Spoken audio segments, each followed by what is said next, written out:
Kelly Ducourty is a vice president at Google, and she oversees all go-to-market operations for Google. She's a seasoned executive, she is a global leader, and is a technology veteran in the Valley. Kelly, it is my honor to have you on the show and have you talk about some of the things that many of us have not heard about you. So, the intro that I just gave is something that many of us know about you. Tell us about you that most of us don't know about.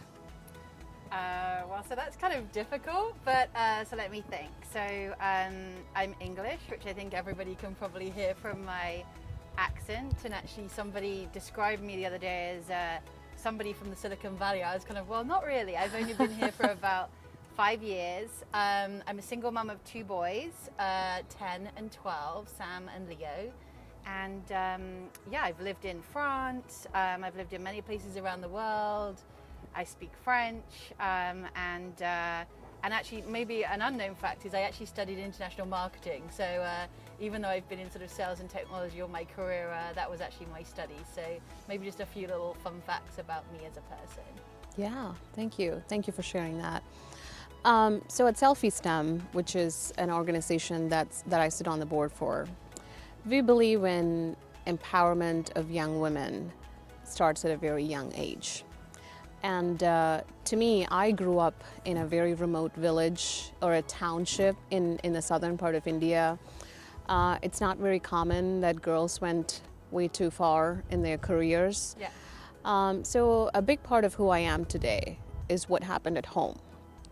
And as I think about today, my kids that are very young, I have two daughters, an 80-year-old and a 3-year-old. I think a lot of who they are happens and gets shaped at home.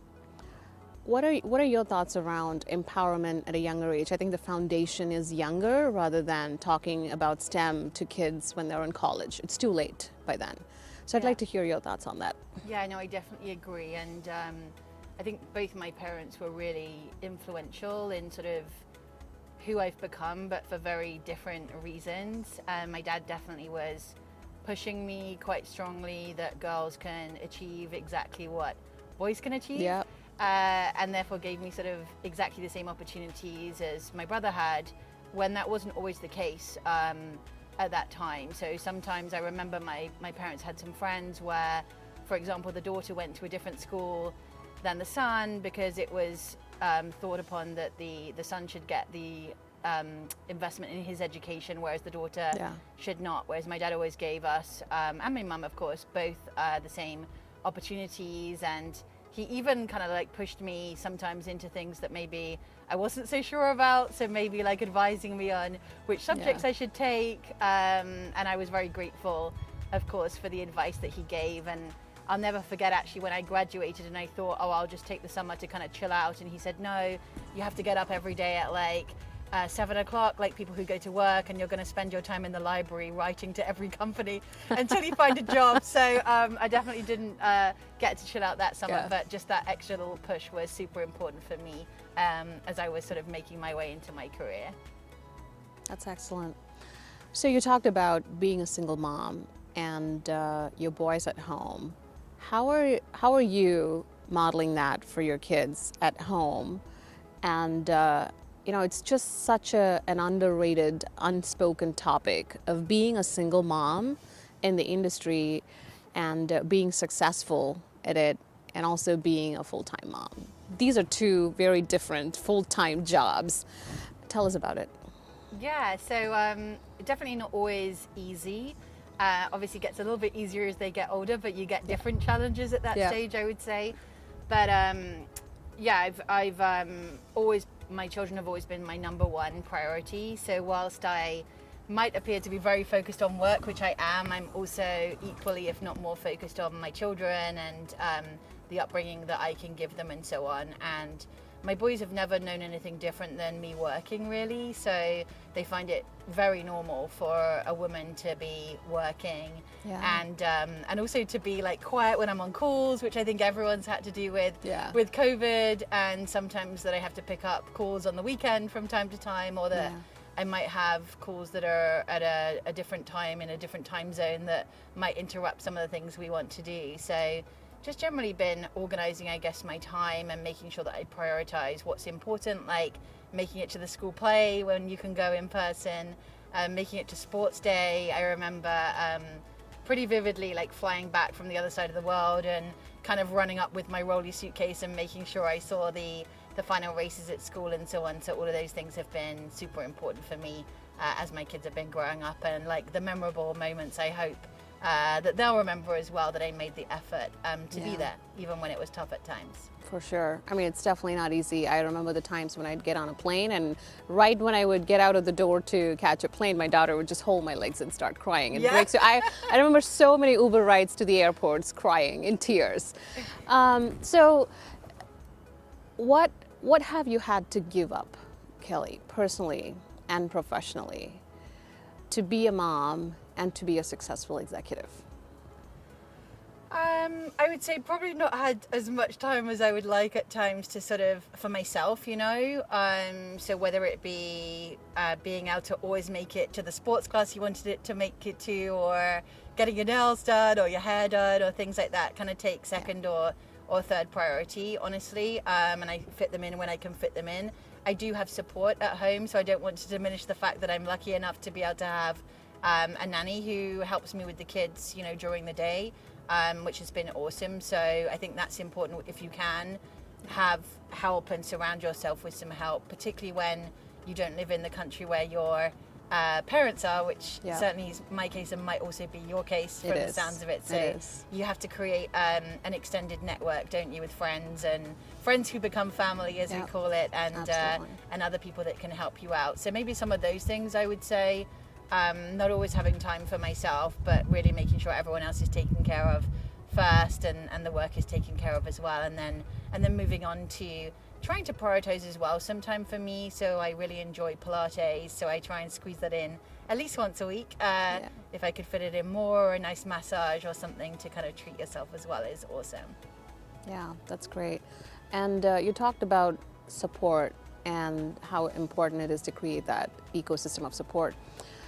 So when we think about young women in workforce, it's not often easy to create that support system, right? And especially when you're in a foreign country like you and I are. I don't have any family around close by, so I heavily rely on my caretaker and my housekeeper. I have a cook that helps me with food, and I tell my nanny more often than I actually should, but I tell her, you know, if you stop working with us, my life will fall apart, because it literally will fall apart, right? So what advice do you have for young women that are at a crossroads in life where they have to decide, do I give up on my career to take care of my 2 kids because childcare is just so darn expensive, and then, or do I pursue and continue on with my career, but basically writing the check that I receive from my workplace to my caretaker, and it's a trade-off, right? Were you ever at a point, and what advice would you give to women? I was never at the point where I didn't think I needed help, but I did have a point where I didn't have any help. So actually, it was right before COVID, so the Christmas of kind of 2019, 2020, my nanny went home to England for the holidays, and then they wouldn't let her back in the country in America. And we had Accelerate, which is our big annual conference coming up, which I was having my team lead and so on. So it was super important for me to be there. I need to be in Las Vegas, had no nanny, had no one I could trust to watch my kids. So I actually ended up like creating like triple cover, like flying someone in, like having someone local stop by as well, just make sure that everything was taken care of. So I think my advice would just be accept the support when you can have it, and also rely on your friends as well. I think friends will do amazing things. Some of my friends have helped me move house multiple times, you know, just really leaning in and not being afraid to ask for the help when you need it, because I think people are very willing to provide help, you know, when they can. Yeah, after a point, for people like you and me, friends become family, because there is no family here, Exactly. Right? So Kelly, some of the things that you shared today is not something that we often hear from executives in general, especially female executives. And I take the blame too. When I work from home, I don't like kids screaming in the back because I want to keep it professional. And I try not to let my kids interfere with my work stuff. It's almost like I don't want people to know I have kids, right? Because and then I don't want people to think that I am prioritizing family over work, But you talked openly about a lot of things that we don't often hear about. But you also work for a company that is very supportive and intentional and encouraging of who you are as a leader. What do you want to share about that? Well, I am super grateful actually to Google, and I'm in Google Cloud, who just allow you to sort of bring your authentic self to work, which includes sometimes having my dog on my knee, sometimes cuddling the cat, and sometimes having a child kind of making an appearance into the Google Meet, which has been awesome. And I just really thank them for allowing us to be super authentic. And it's been even more important, I think, during COVID, whereas before I was a little bit ashamed to kind of say, oh my God, my nanny's not here, or my nanny's sick and I might not be able to come in today, or I might not be able to, I might be a little bit late for work or whatever. Whereas now I think I wouldn't even question whether I could say to my boss, hey, I'm going to be late, or hey, I can't show up today because I've got to take my child to the doctor, and so on. So just hopefully other people have got the ability to work in these companies. And I think COVID has helped a lot with even the employers who maybe were not so allowing to be authentic. Everyone realizes now that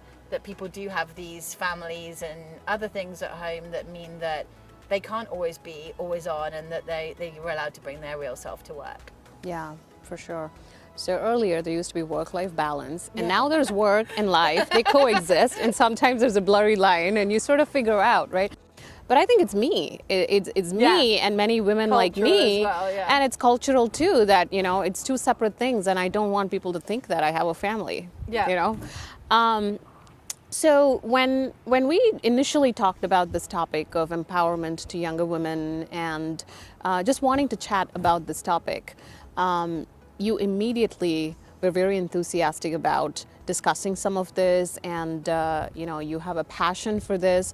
Tell us what you're doing within Google and outside of Google to empower young women, and what are some areas that you're keenly focused on? Yeah, so I've always been really open to mentoring people and kind of watching them throughout their careers as well as they come up. I was super lucky to have amazing mentors in my life, both females and males for that matter. And so just really kind of paying it forward and making sure that we can help bring up and champion and sponsor the young women inside our organizations and outside. Even in my last company, I still speak to a lot of young women, just watching them grow with their careers, being available to give advice and so on throughout, different questions that they might have. So yeah, for sure, I'm really passionate about the subject, want to help out as many people as I can. I can't get to everyone, of course, but even just role modeling what behavior is. So these kind of discussions, I think, allow that to happen. So thank you for inviting me for this chat. Absolutely. So one last question. Sure. How do you do it all, Kelly? I mean, there's just, it's not your role at Google. It's got an extremely large scope and impact across the business. And your role as a mom, you take it very seriously, and obviously family is first priority.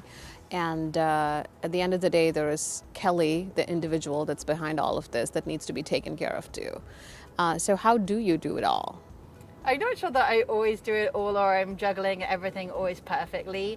But I think something that's been really important for me is as well to know if it's getting too much, like when is the moment as well to take that pause, or to take that deep breath, or to take that moment to kind of make sure that you're able to support yourself as well. Because of course, if you're not able to be there and be present, it's going to be a problem. So sometimes if I get particularly stressed, then I would make sure that I step outside, go for a little walk, take a deep breath and so on before I start to address things again. Just taking those little moments of zen, I guess, to make sure that I can continue, because it is a marathon rather than a sprint. I always try and remind my teams of that as well. So we've got to be able to show up every day. So we don't want to burn ourselves out in the kind of the first heat, as it were. So yeah, that would be important to me for sure. Awesome. Kelly, thank you for allowing me into your personal space. Thank you for giving us a glimpse of the human behind this incredible leader that you are. And it takes strength to talk about some of the things that you shared today, and I sincerely appreciate it. Thank you very much for having me. Absolutely. Self-eSTEM is a nonprofit organization that helps underprivileged women empowered to do more STEM activities and STEM education. You can check out our social media sites. You can also check out our Instagram and LinkedIn profiles for more information.